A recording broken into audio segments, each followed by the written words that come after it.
여기가 뭐 하는 데나? 따라하세요. 부처학교. 부처학교라니까 여기가. 그런데 나는 아직 불교를 제대로 몰라서 가면 섭섭해. 오면 좋아. 왜? 근기가 낮으니까. 아직은. 이게 여러분 운이 뭔지를 아세요? 지금 월도 스님이 하는 말은 거의가 뻥이야. 월도 스님 얼굴 쳐다보고 시주를 얼마나 했는데 이렇게 생각하면 네 눈에 나 있다. 너무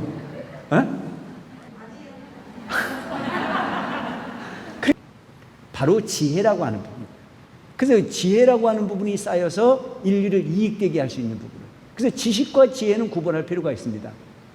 지식이라고 하는 부분은 누군가가 만들어 놓은 경험을 기록하고 그 기록한 내용을 받아서 그럴 거라고 따라가는 걸 우리는 지식이라고 얘기를 해요. 지혜라는 자체는 내가 내 마음으로 연고되는 부분을 끊임없이 꺼내 쓸 수 있는 부분이 바로 지혜야. 부처님께서 우리에게 가르치고자 했던 부분은 지식이라고 하는 부분을 가르친 것이 아니고 지혜를 가르치기 함이야. 근데 그 지혜라고 하는 부분은 어디에서 얻어오는 부분이 아니야. 계속 이야기하지만 저 샘을 파서 그 샘이 끊임없이 물을 쏟아내듯이 우리 모든 존재를 부처님께서 뭘로 비유를 했냐면 샘물과 같은 지혜의 주인공. 그래서 착정의 비유다. 이런 착정의 비유. 무슨 얘기냐면 물이 나올 만한 부분이 가능성이 있는 땅을 파고 들어가다 보면 물이 나와야 안 나와요? 이게 착정의 비유예요. 어느 땅이든지 간에 파고 들어가면 반드시 물은 나오게 돼 있다. 그러니까 우리가 흔히 보면 지혜는 바로 그렇게 물을 파고 들어가면 샘이 반드시 존재하듯이 우리가 보면 그 지혜의 차이는 있을 수 있어. 근데 우리가 흔히 보면 물을 파면 그냥 한 자만 파도 물이 나오는 곳이 있고 100m, 200m를 타고 들어가야만 물을 만나는 경우도 있고 여러 가지가 있잖아요. 그렇다고 해가지고 그 물이 존재하지 않는 공간은 없다는 사실입니다. 그렇듯이 우리 마음이라고 하는 우리 어떤 그런 불성이라고 하는 부분이 지혜는 사람에 따라 차이는 있을 수 있으나 포기하지 않으면 반드시 부처님과 같은 지혜의 완성자가 될 수 있다라고 하는 부분이 믿음을 불교에서 이야기하는 믿음이라고 생각을 해야 된다는 얘기입니다. 아시겠죠? 나는 희망이 없어라고 말하지 말아요. 나는 희망이 있어. 그러니까 일체 중생 시류 불성이야. 모든 공간은 다, 모든 땅은 다 파고 들어가면 그 깊이의 차이가 있지 물을 만날 수 있듯이 우리의 어떤 마음이라고 하는 부분이 본래 불성이라고 하는 부분이 지혜는 모두가 다 가지고 있는 거다. 그래서 일체 중생 시류 불성이라. 불성의 주인공이라.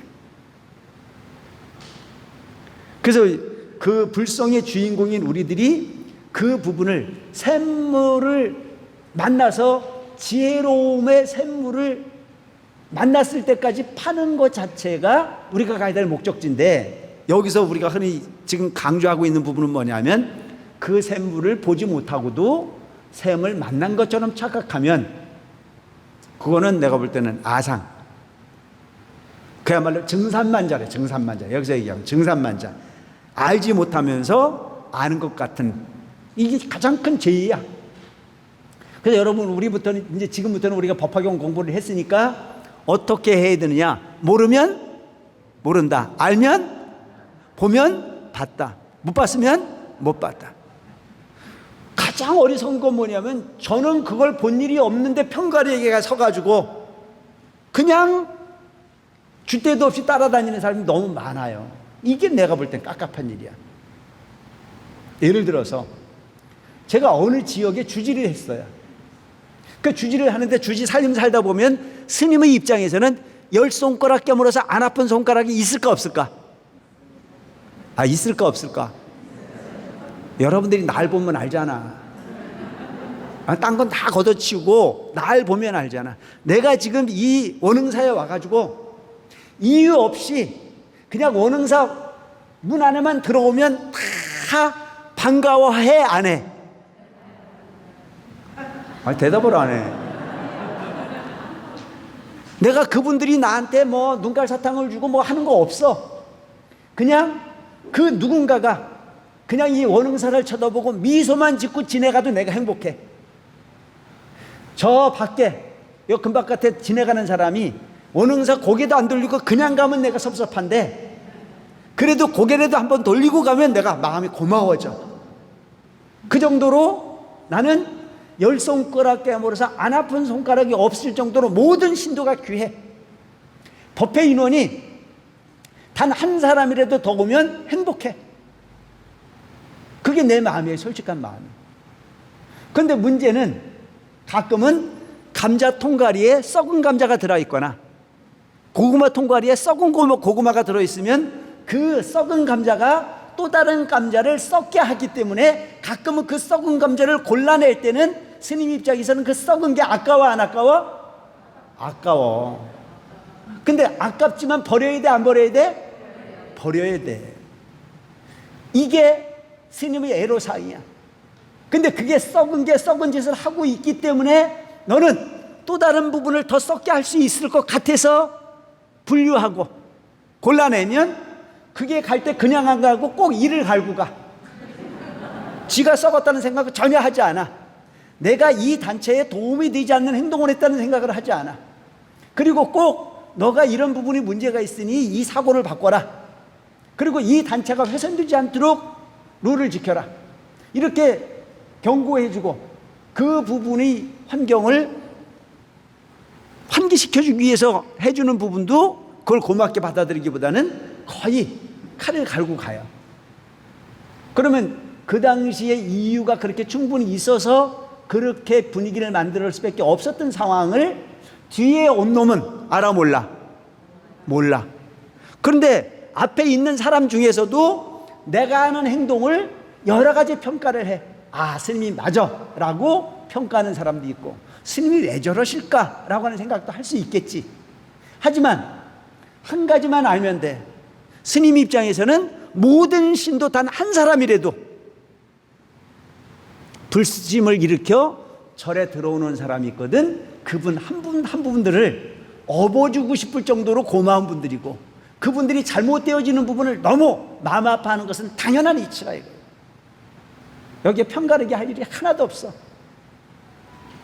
그런데 전체의 대중을 위해서 그 단체가 훼손되거나 화합을 깨거나 그야말로 옳지 않은 부분이 방향으로 물들게 하고 가거나, 그래서 그를 통해서 사찰 발전에 도움이 되지 않는 부분이 있을 땐 아파도 집어낼 수밖에 없는 상황이 벌어지고, 그런 행위로 이루어진 부분을 잘못 이해해서 스님이 무슨 개인적 감정을 통해서 그를 통제했다라고 이야기하는 부분에 동조하고 가는 부분이라면 그거 자체가 어떤 부분이 될까?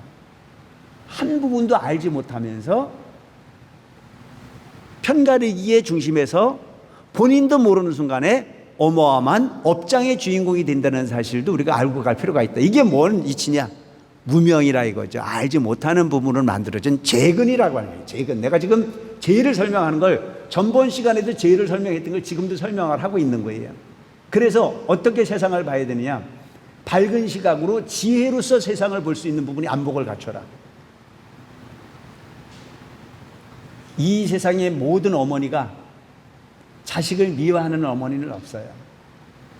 이 세상의 모든 부모가 자식을 시궁창에 빠뜨리는 부모는 없어요. 가끔 눈 먼 게 있긴 있지만 거의 대부분은, 그래서 그 입장에 돌아가 보지 않으면 답을 구할 수 없는 부분이기에 함부로 옳은 부분이 아니거든 길을 가지 말고, 알지 못하는 부분을 알았다고 이야기하지 말고, 보지 못한 부분을 봤다라고 이야기하는 어리석음에 빠지지 않는 삶의 주인공들을 여러분들이 살 필요가 있다는 얘기입니다. 아시겠죠? 이게 중요한 거예요. 근데 오늘 우리가 흔히 보면은 전혀 관계도 없는 곳에 가서 줄을 서요. 그리고 거기 가가지고 말도 안 되는 부분의 논리를 통해 가지고 그냥 집단 이주의를 만들어가지고 서로 갈등을 일으켜요. 난 그것이 본인의 인생에 도움이 되지 않는다라고 하는 말씀을 드리고 싶어요. 그래서 확실하게 아는 부분. 그래서 여기서 이야기하고 있는 부분은 뭐냐면, 모르는 부분을 아는 부분으로 쓸데없이 업을 짓고 가는 부분의 주인공도 되지 마라. 여기서 재근이라고 하는 부분을. 그래서 이런 허물이 있어서 여기 머무를 수 없다. 그런 허물이 있는 사람은 법화경 들을 수 없다라고 하는 얘기예요.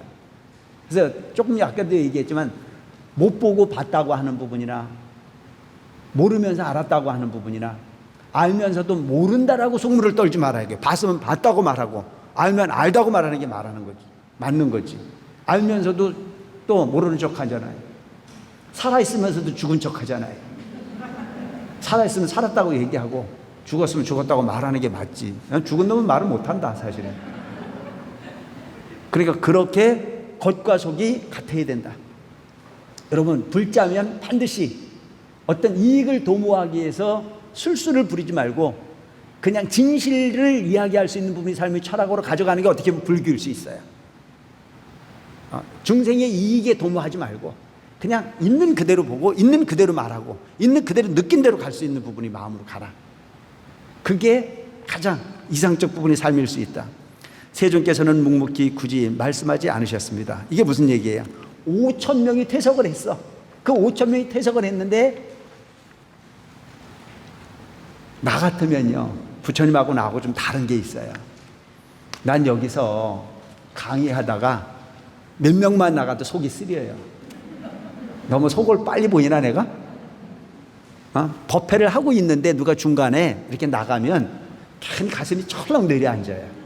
왜? 내가 뭐 실수했나? 저 사람에게 뭔가 깊이 있는 얘기를 하지 못했나? 뭔가 제대로 된 어떤 그런 진리를 전달하지 못했나? 이런 부분이 들어요. 근데 부처님은 얼마나 당당하신 분이냐 하면 다 아는 분이야. 그러니까 5천 명이 빠져나갔는데도 불구하고 부처님 거기에 뭐라고 그러셔? 세존께서는 묵묵히 말씀을 하지 않으셔. 지켜봐, 지켜만 봐. 너희들 왜 가냐 이렇게 잡지 않아. 그 멋있는 게, 불교가 멋있는 게 뭐냐면 오는 사람을 막지 않고 가는 사람을 잡지 않는다. 이게 불교의 사실은. 그런데 나는 아직 불교를 제대로 몰라서 가면 섭섭해. 오면 좋아. 왜? 근기가 낮으니까 아직은. 근데 내가 만약에 부처님과 같은 부분이 깨달음의 주인공이라고 그러면 그 인과를 다 받겠죠. 오는 사람이 있어도 그래 네가 인연이 있으니까 여기 왔겠지. 가는 사람이 있어도 네가 업이 두터우니까 그냥 가겠지. 이렇게 바라볼 수 있는 정도가 돼야 되는데 30년 이상을 부처님 밥을 먹고 살았는데도 백지 한 잔만 가리면 깝깝하고 귀에 어떤 얘기가 들어오면 그 얘기에 내가 기분이 왔다 갔다 하는 걸 보면 아직도 중생인 것은 당연해. 지금도 내 귀에는요 잘한다는 얘기가 들어오면 괜히 기분이 좋아지고 나 때문에 열받았다는 얘기를 하면 괜히 가슴이 철렁 내려앉는 걸 보면 내가 아직 중생인 건 확실하다니까. 그러니까 오는 것도 법이고 가는 것도 법이야.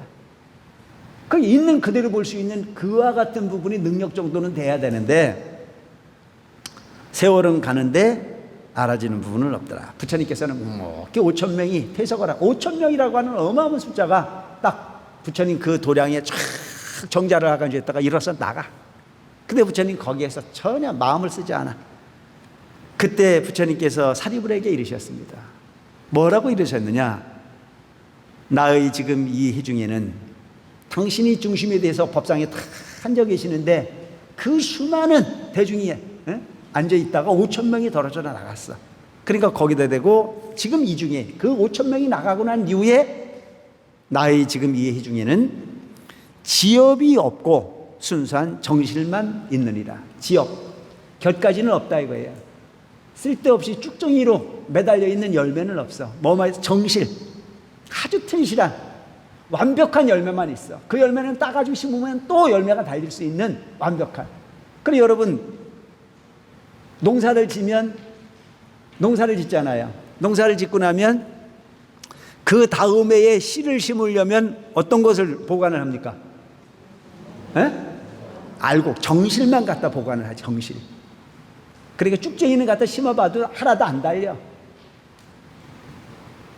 완벽한 알곡이래야 그 알곡을 또 심었을 때 그와 같은 알곡이 달리게 돼 있어. 이걸 정실이라고 한단 말이죠. 완벽한 허실이 없어. 알맹이 중에 알맹이.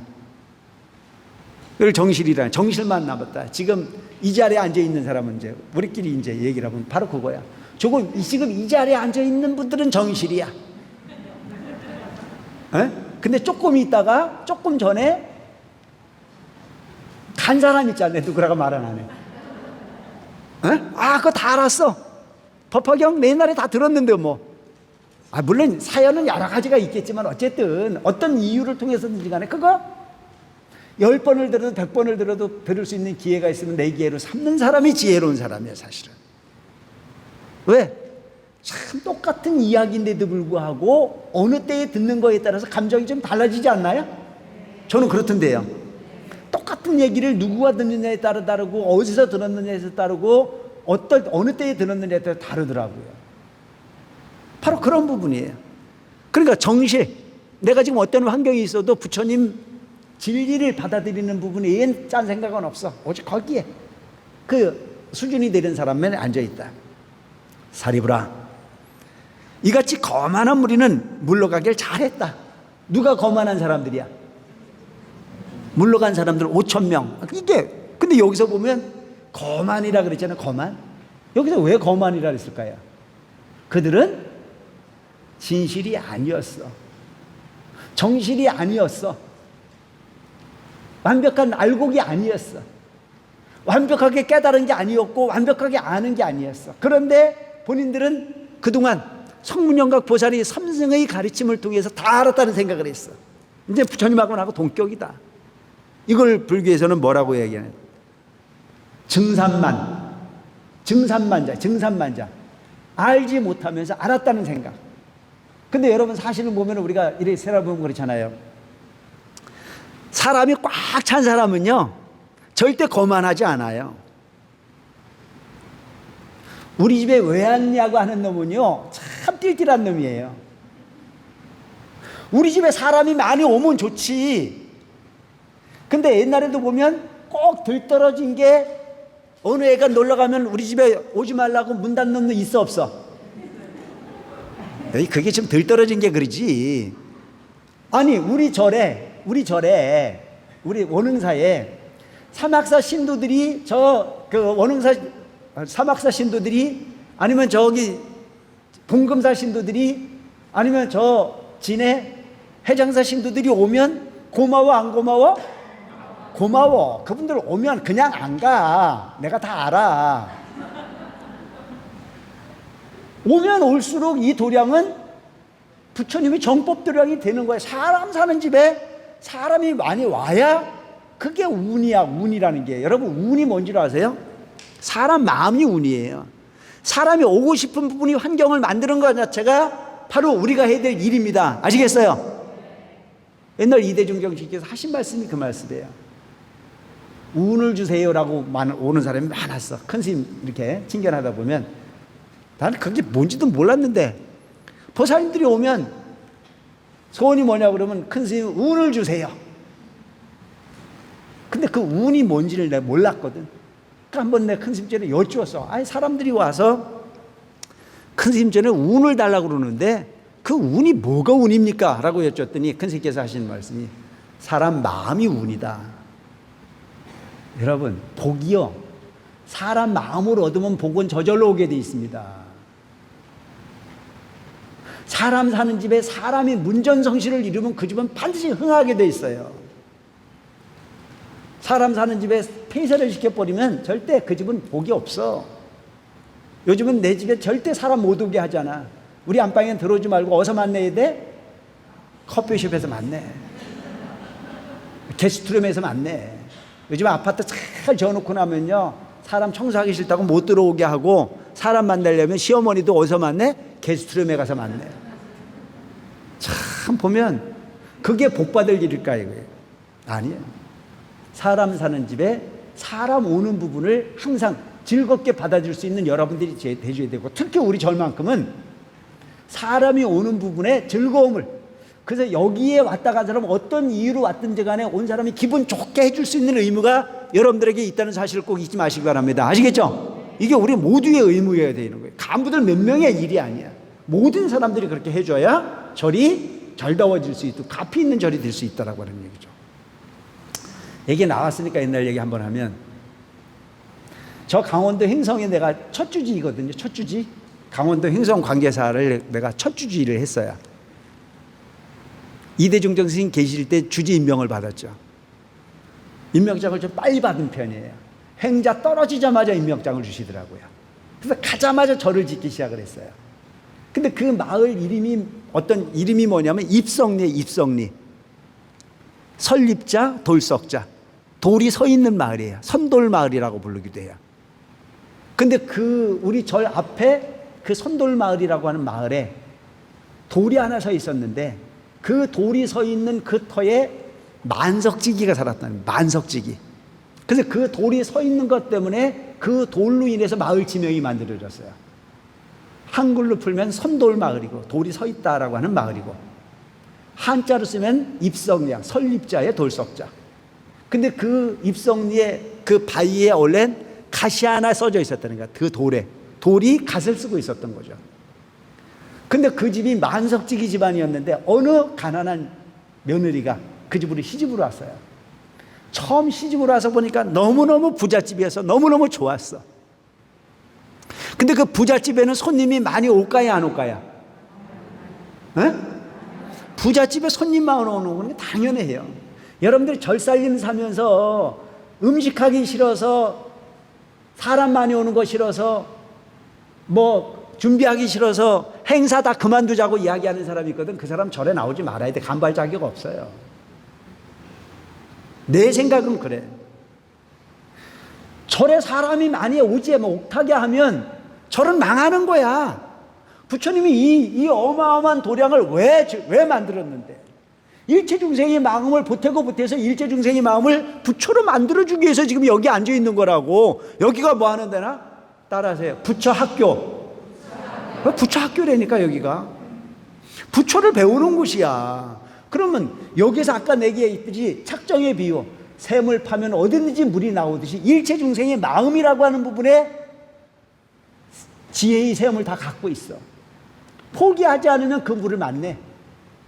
그런 사람들이 모여오는 곳이 이곳이야. 샘 팔아오는 사람들이야. 바깥에 샘을 파는 게 아니고 내 마음밭에 부처님 샘을 파는 부분이 바로 이 자리라는 사실을 잊지 말아야 된다는 얘기예요. 여긴 차별이 있어서는 안 돼요. 그 샘을 갖고 있는 모든 사람들은 다 와야 돼요. 그걸 하는 역할이 우리의 역할이에요. 그래서 밥을 해주고 떡을 해주고 와서 일이 많은 부분을 즐길 줄 아는 사람이 지혜로운 사람이에요. 이게 복을 짓는 거예요. 복이 그냥 하늘에서 떨어지는 거 아니잖아요. 제일 편하려면 어디가 편해요? 이불 속에서 안 나오는 게 편해요. 내 말 틀렸나요? 안 나오는 게 제일이에요. 욕 안 먹는 거요? 집에서 안 오는 거예요. 사람 안 만나는 거야. 저 산중에 들어가서 혼자 살면요, 욕 안 먹어요. 문제는 사람이 모이는 가운데 공덕이 있어요. 오가는 가운데에 장애가 생기고 그 장애를 극복하는 그 소통을 배우는 것 자체가 지혜예요. 왜 1250의 비구를 기본 단위로 두고 부처님께서는 법설을 하셨을까요? 도가 거기에 있으니까요. 그러니까 안한존자가 부처님에게 여쭈었거든요. 부처님, 대중이 화합한다면 도의 반은 이룬 게 아니겠습니까? 라고 얘기했더니 부처님께서 뭐라고 그래요? 안하나, 그것은 도의 반이 아니고 도의 다다라는 말씀하셨어요. 그러니까 여러분, 이 도량에 와서 서로 화합하고 서로 섞이는 게 도라는 사실을 잊지 마시기 바랍니다. 아시겠죠? 그게 도예요. 그래서 그 며느리가 처음에 시집을 와서 보니까 너무 풍요롭고 너무 행복해요. 근데 문제는 뭐냐면 화장실 갈 때하고 올 때하고 마음이 달라진다는 거예요. 수년을 살다 보니까 본인이 가난하게 살았던 걸 깡그리 잊어버렸어요. 손님이 오는 것만 지긋지긋해요.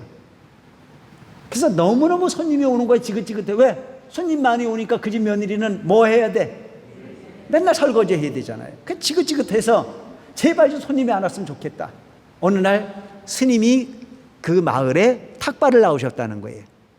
그래서 그 스님이 나오니까 스님한테 쫓아가가지고, 부잣집이니까 스님한테 공양을 올리고 이야기를 했어요. 스님, 난 소원이 하나 있습니다. 뭡니까? 우리 집에 손님이 지긋지긋하게 많이 옵니다. 우리 집에 손님 좀 많았으면 좋겠습니다.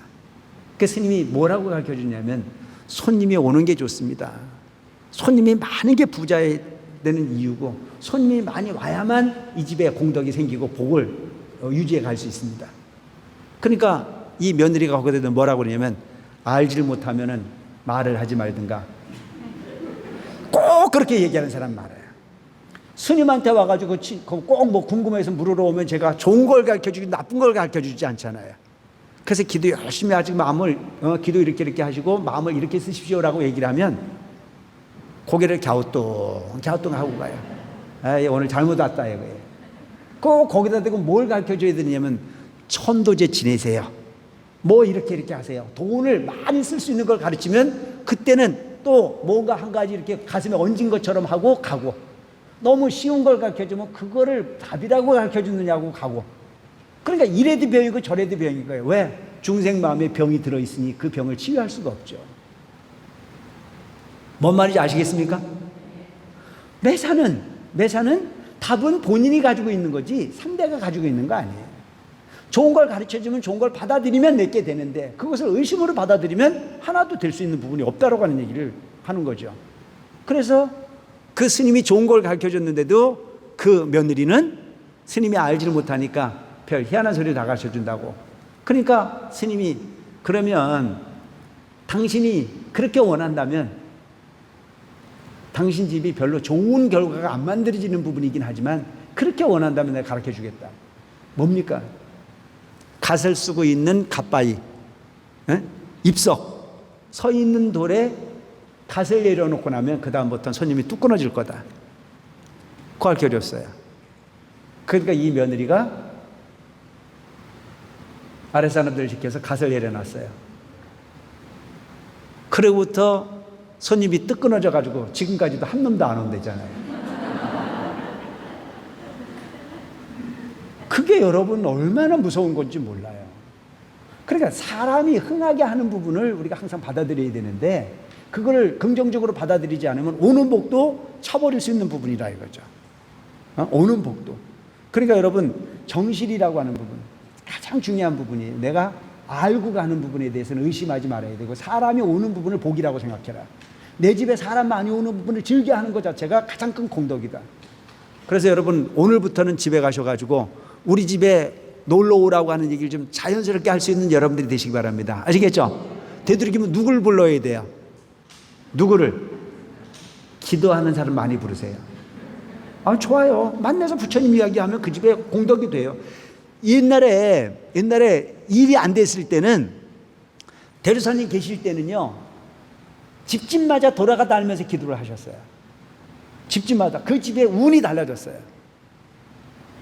요즘 참 더 놀거리가 많죠. 옛날에는 7km, 8km, 10리, 20리 다 걸어 다니면서 이 집에 가서 기도해주고 저 집에서 기도해주고, 우리 집에 조금 우환이 있으면 사람들을 불렀어요. 기도해달라고. 그렇게 시작했던 게 천태종의 시작입니다. 이게 옛날 얘기가 아니에요. 불과 30년 전에 그렇게 살았어요. 근데 지금은 우리 집에 사람 불러서 기도하는 거 별로 안 하잖아요. 사실은 이게 필요한 거예요. 밤새 기도하고, 그러면 그 집에 운이 달라집니다. 그래서 사람 사는 집에 기도하는 사람이 많이 드나들면 그 부분이 결코 나쁘지 않다. 상당히 좋은 분이에요. 기도라고 하는 부분이 꼭 가서 불공만 하는 것이 아니고, 기도 중에, 그 불공 중에 가장 큰 불공은 관세음보살을 함께 동음으로 불러주는 분위기가 있을 때 그 집의 운은 크게 달라질 수 있는 부분도 분명히 있다고 저는 생각을 합니다. 안택불공이 스님 불러가지고 연불 하는 것만 안택이 아니에요. 기도하는 사람이 많이 모여서 그곳에서 같이 마음을 닦아 기도를 하면 그 부분 자체가 상당히 좋은 부분의 영향을 줄 수 있다고 생각합니다.